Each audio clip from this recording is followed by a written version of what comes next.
Hello, everyone. Coming up here on the Pro Wrestling Show, we are coming off the heels of a historic SmackDown. We saw Roman Reigns made Daniel Bryan quit, submit, being banned from SmackDown for good. What's the ramifications of that? With Roman Reigns putting Daniel Bryan off the shelf for now. Also, is Cesaro lurking around as he wants a piece and a shot at Roman Reigns? But their championship implications as well with Cesaro in his match against Seth Rollins. Can Cesaro outlast Seth Rollins in the match that elude him to get a one-on-one championship match? Let's wait and see. Also, we see the return of Jimmy Uso. Jimmy Uso returns, one half of the Uso brothers. He comes back with his own brother Jay. Jimmy kind of a little bit elated, but Jimmy wants divided loyalties, and you know what I mean. That he wants his brother Jay to stand up on his own 2 feet and don't have to be tied to sign with Universal Champion Roman Reigns. Is this family feud about to come to again a head again? Ooh, God, here we go again. And we see a throwback edition of SmackDown. As you see this throwback face right here, yeah, player. Ted Long returns. Ted Long, former general manager of SmackDown, returns for one night only, become an authority figure. And you see right here, it's the same SmackDown stage, but it's a throwback edition. So they had to use the throwback, the Federation days again. And we talk about hot topics. We talk about blood and guts, the Pinnacle. The Pinnacle, MJF's stable, consists of FTR, Warlow, Ted Blanchard, and Sean Spears emerged victorious. Also with that little symbol, little thing, but they also emerged victorious in the ratings. They are achieved number one status throughout the whole time. Now that Wednesday night, we'll get to that. It's MJF and the Pinnacle emerged from that war game style blood and guts matchup. And more wrestling news. All this and more when the Pro Wrestling Show, the Pro Wrestling Show starts. When we present the SmackDown report, and it starts after this.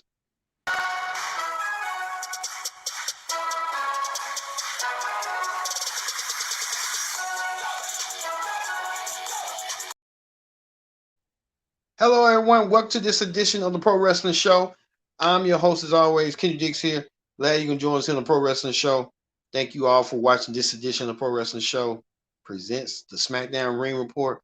Like we said, before we get started, join in the conversation using the hashtag Pro Wrestling Here on Connect. And don't forget to subscribe. Subscribe to our channel.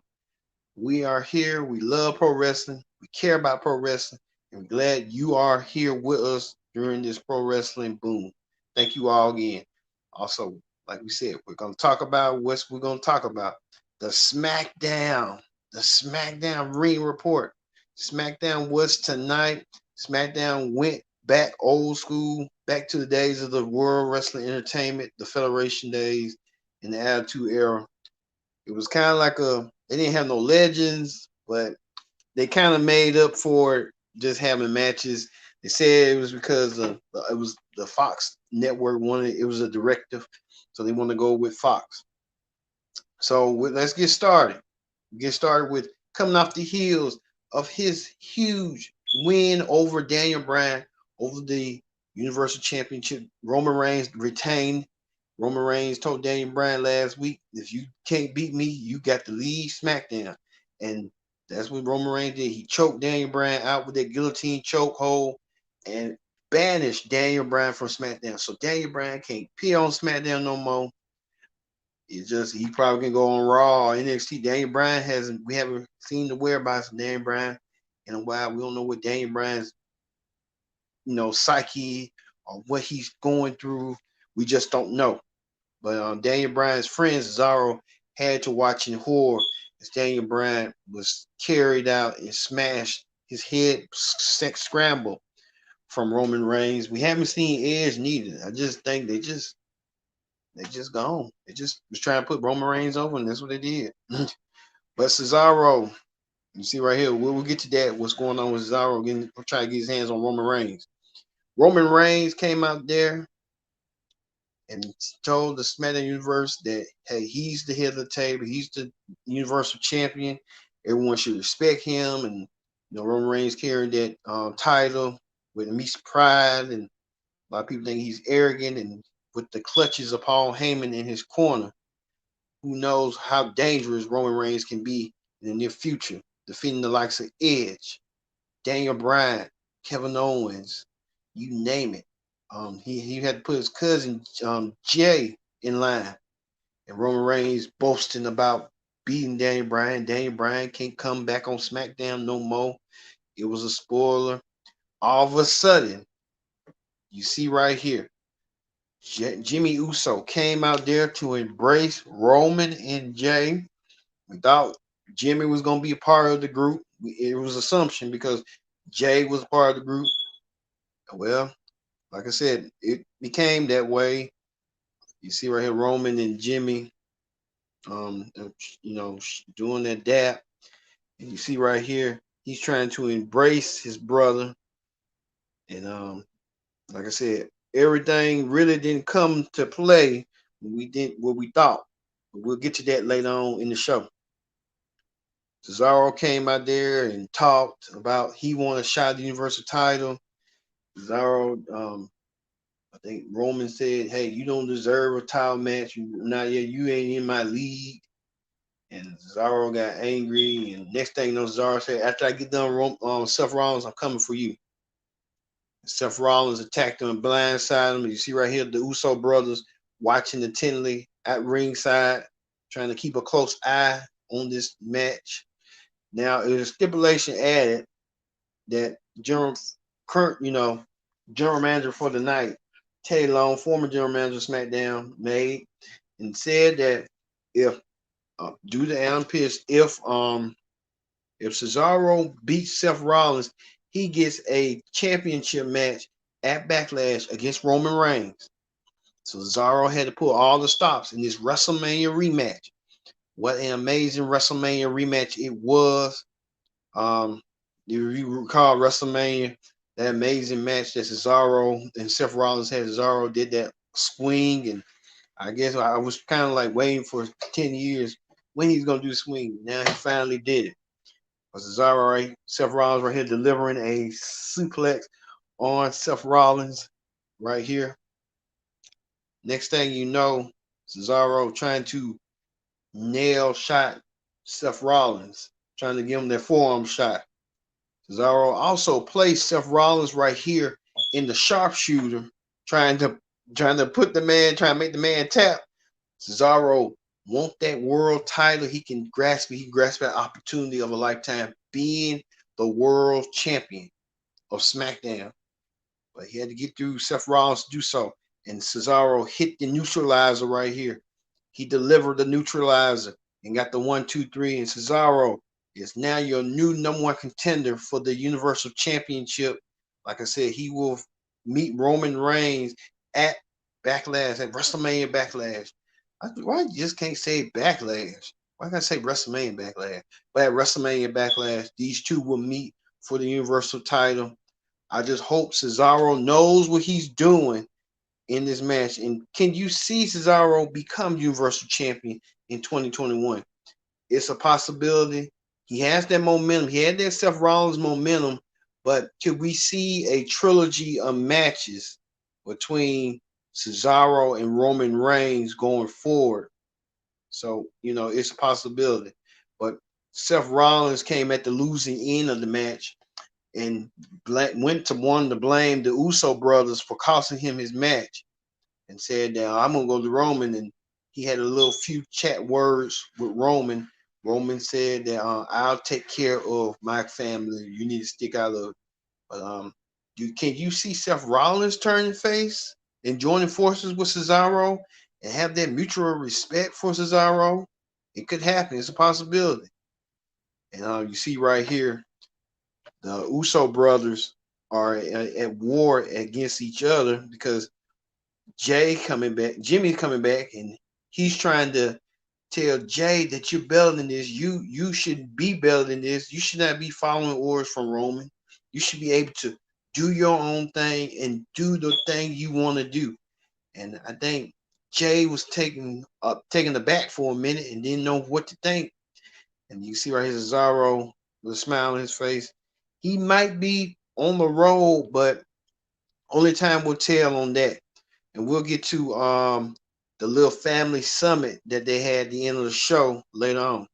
Also, the returning sexy Carmella return. I was so glad Carmella returned. Carmella returned to action. Carmella has been absent for a long time. Carmella came back with her own outfit with dollar signs. She went against Ruby Riott.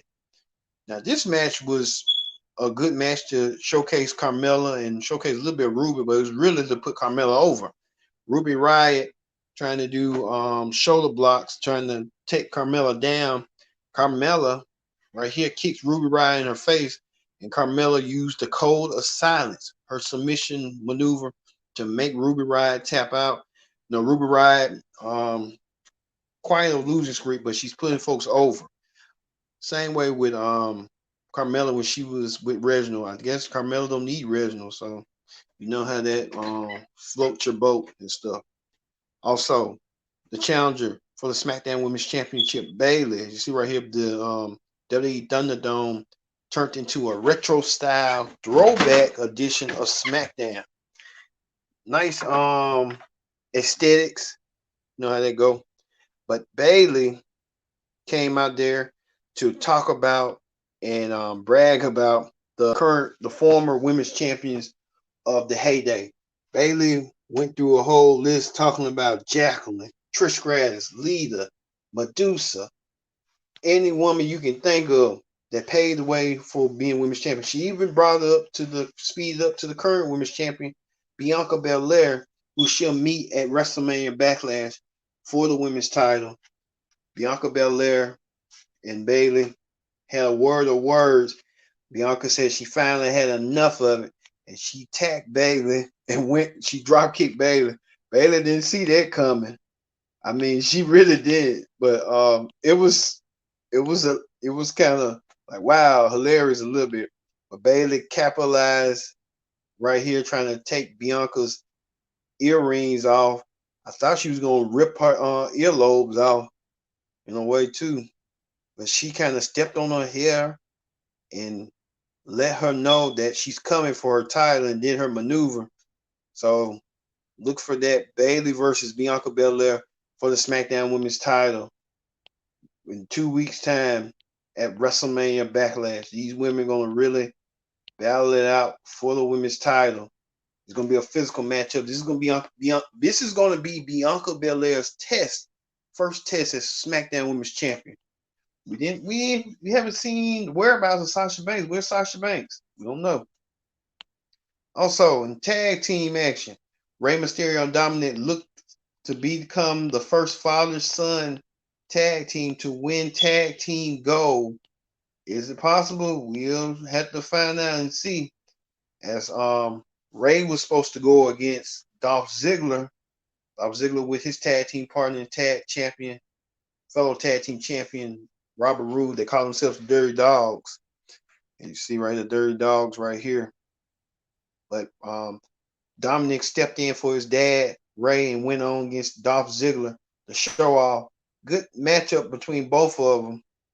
And see right here, Dominik taking the fight to Dolph Ziggler. Dolph Ziggler, a former multi-time champion in his own right, but he lost to Dominik with the help from Rey. So, like I said, it's going to be real interesting to see. I believe Rey and Dominik will be tag team champions and make that feat, make that history. No father-son duo has done it. I think unless if you go way back when Kurt Hennig and his dad, Larry DX Hennig and AWA became father and son tag team champions, they're going to finally have a tag team champion of father and son. So look for that. Also, Nia Jax and Shayna Baszler Smollett Reginald went one-on-one against a passionate Tamina. Tamina Snuka has been passionate If you saw that promo on Talking Smack, check it out. If you got Peacock, it's free on like the free devices. Watch Peacock, but you know you have to pay for a tier price for WWE. But Tamina Snuka delivered a smart promo that it was heartfelt. She was sick and tired being looked upon. She wanted some action. She got it with Reginald. Reginald said that he's gonna put that sour taste out to me in the mouth. Reginald doing his acrobatics, and they were saying it was man versus woman. I felt like it was an intergender match, man versus woman, yeah. But Tamina could hold her own. Tamina was trying to catch Reginald. Reginald was kind of playing these acrobatic games until Tamina was going to go up until Shayna Baszler went up and tried to do the splash, but Nia and Shayna saved Reginald, and they went after Tamina, causing a disqualification. You can see right here, she's going for the jugular. She's trying to knock Tamina out senseless. But both Nia and Shayna did knock out Natalya and Shayna. So next week sets up a whole tag team time match between Jax and Baszler versus Natalya and Tamina. Look for that. Also, I kind of felt like this was a version of SmackDown's version of Survivor Series. 5-on-5, 10-man tag. As Intercontinental Champion, Apollo Crews leads his team of King Corbin, Sami Zayn, Otis and Chad Gable against Big E team of the Street Profits. Who else? Shinsuke Nakamura. And were we missing somebody? Shinsuke Nakamura, Street Profits, Big E, the Street Profits, and Kevin Owens. Kevin Owens celebrate his birthday today. Right here, you see right here this huge 10-man tag team match. Good showcasing from all the men in this match. Shinsuke Nakamura even said he want the smoke. He went against King Corbin, a former colleague and stuff. And the good team lost, leading towards King Corbin defeating Shinsuke Nakamura. I mean, a lot of difference makers in this match, but hey, it is what it is. But Street Profits did great. Apollo Crews did great. Sami Zayn and Kevin Owens did great. King Corbin and Shinsuke did great. So, and Otis and Gabe, all of them did great. And even King RZ was outside in the ring providing assistance. So you know how they go. I think it's going to be a rivalry. I look for a fatal four-way between Apollo Crews defending his Intercontinental gold against Kevin Owens, Big E, and Sami Zayn. Because Sami Zayn kept eyeing that title like he wants that title back some way, somehow. Also, it was a family feud between Roman Reigns, Jay, and Jimmy. Was that lack of excommunication going on between them? Jimmy trying to tell Jay, you need to not walk in Roman's shadow. You need to step on your own. You don't have to do this. You're greater than Roman. Roman needs you. Roman Reigns begged to differ, with everybody looking on. Even going back to a history, a couple of months ago where Roman defeated Jay in that Hell in a Cell match for the Universal title, that Jay had to fall in line just like everybody else.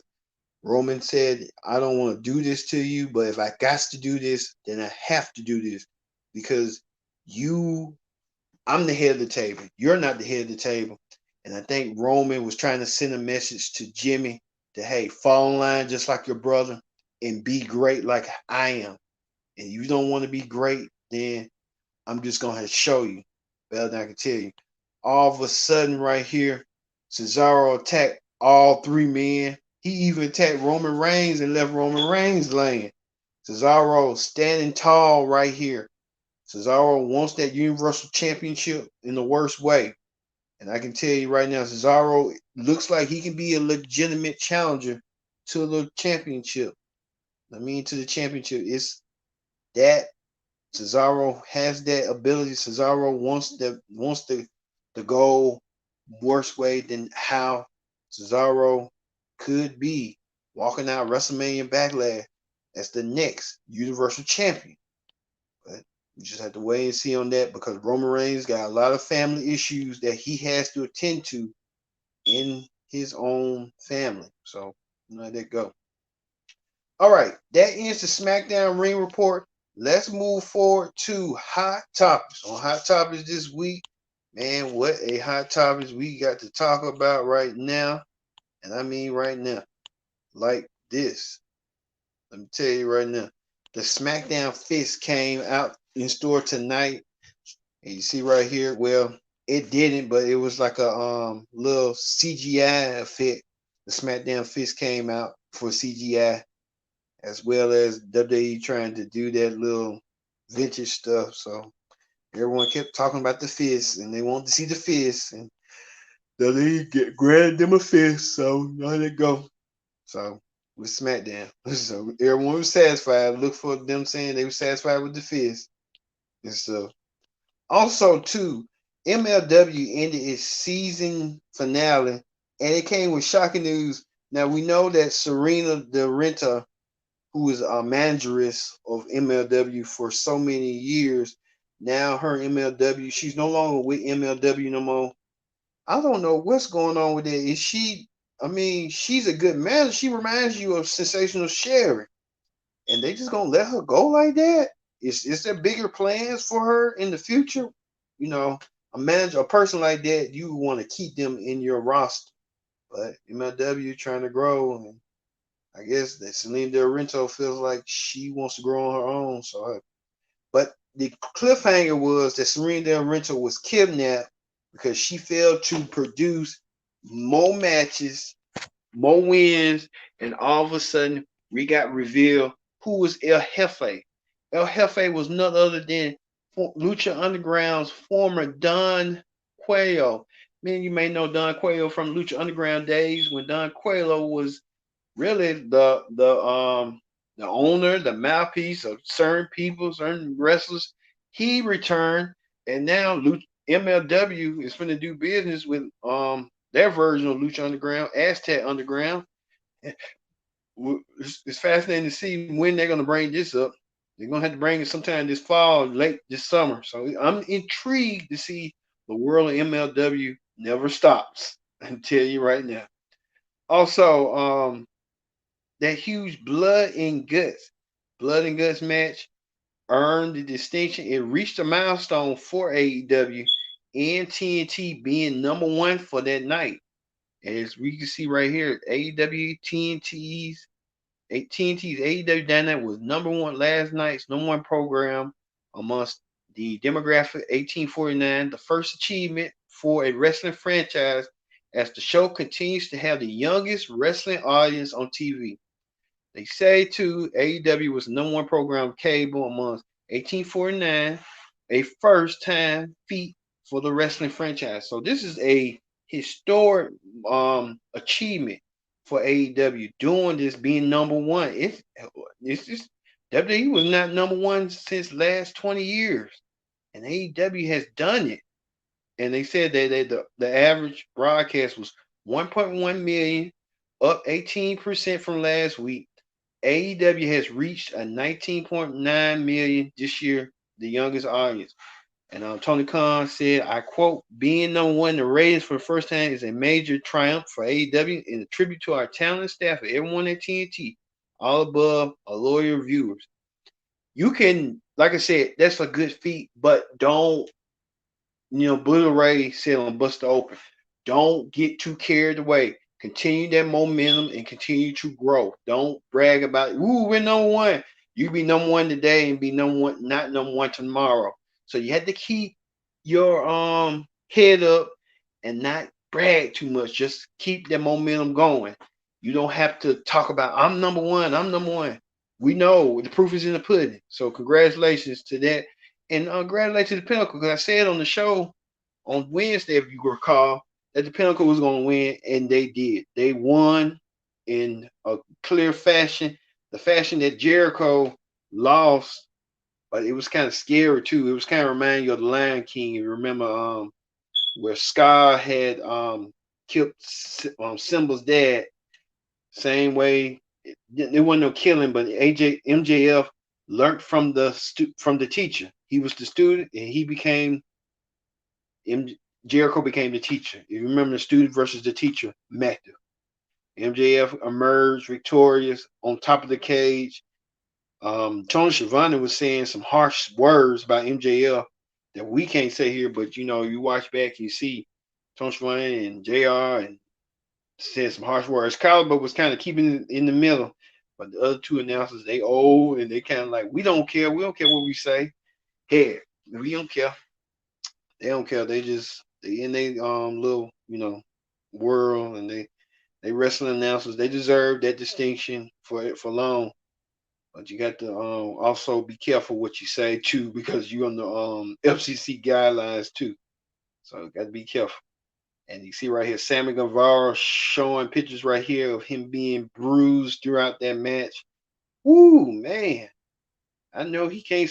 I know how he gonna have to heal up for that. Woo, God! I know everybody in that match had to hurt. Even FTI had bleed too. I think they just wanted to bleed because they saw Arn and Totally Black in the Day bleeding. So there you go. But congratulations, that feat for them. Also, Impact announced that they've re-signed Jordan Grace. Jordan Grace, former Knockouts champion and current Knockout Women's Tag champion. She has re-signed with the company. Jordan Grace likely to stay with Impact Wrestling throughout the next foreseeable future. Also, WWE has applied for Bash at the Beach. Now, I don't know what's going on with this, with WWE trying to navigate to get the Bash at the Beach. I know AEW was trying to secure the rights to the Bash at the Beach. Well, WWE applied for it, and it hasn't been told yet on what WWE is going to do with Bash at the Beach. I just hope they just don't take something that was so good at WCW and then they turn it and say, we're going to make it a special. They might do it for NXT. You know how they go. NXT's been taking a lot of WCW's words, trending words to, keep themselves different from WWE, Raw, SmackDown. But I think if AEW would have got it, I think AEW would have done best with it, because them being AEW on a Turner station and WCW was on Turner, it kind of gives them a instant credibility. And this week, when them reaching what they did with Blood and Guts, that was a mecca point right there for them doing what they did.